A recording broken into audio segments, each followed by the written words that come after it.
এইখান থেকে আমার সামনে যারা বসে আছেন, এর মধ্যে থেকে মুরব্বী যারা বসে আছেন, ওমরা বা হজ করতে গিয়েছেন, এরকম একজন হাত তুলেন। ওমরা বা হজ করে আসছেন, একজন মুরব্বী মানুষ, ওই যে লাল টুপি পরে বসে আছে, রুমন নিয়ে আসো তো ওনাকে।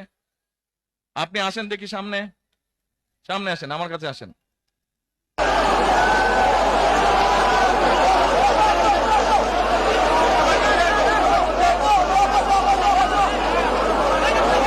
ওই যে চশমা খুলছে, চশমা খুলছে।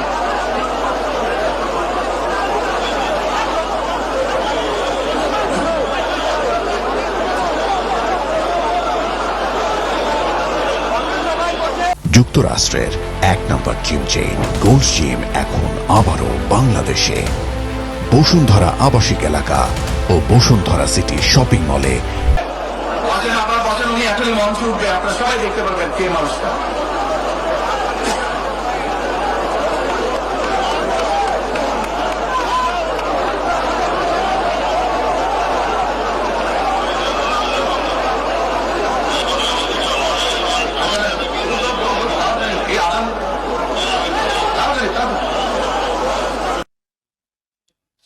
কি নাম আপনার? এটিএম হেলাল।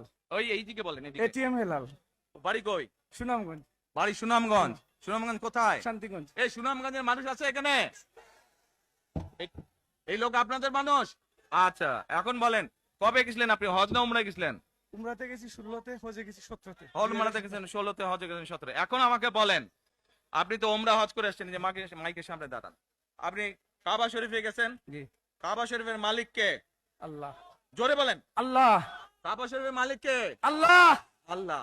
আমরা মুসলমান সবাই, এই দিন দুনিয়ার আমরা যে এই পৃথিবী দেখি, এই পৃথিবীর মালিক কে? আল্লাহ। এই সূর্য নক্ষত্র যা দেখি তার মালিক কে? আল্লাহ। বেহেশতের মালিক কে? আল্লাহ। দোজখের মালিক কে? আল্লাহ। আচ্ছা দাঁড়ান, এবার আপনি বসেন এখানে। আপনারা সকলেই সাক্ষী দিলেন দোজখের মালিক আল্লাহ, বেহেশতের মালিক আল্লাহ, এই পৃথিবীর মালিক আল্লাহ, কাবার মালিক আল্লাহ। আরে ভাই, যেটার মালিক আল্লাহ সেটা কি অন্য কেউ দেওয়ার ক্ষমতা রাখে? রাখে না। তাহলে কি দাঁড়ালো? নির্বাচনের আগেই একটি দল এই দিব ওই দিব বলছে, টিকিট দিব বলছে না?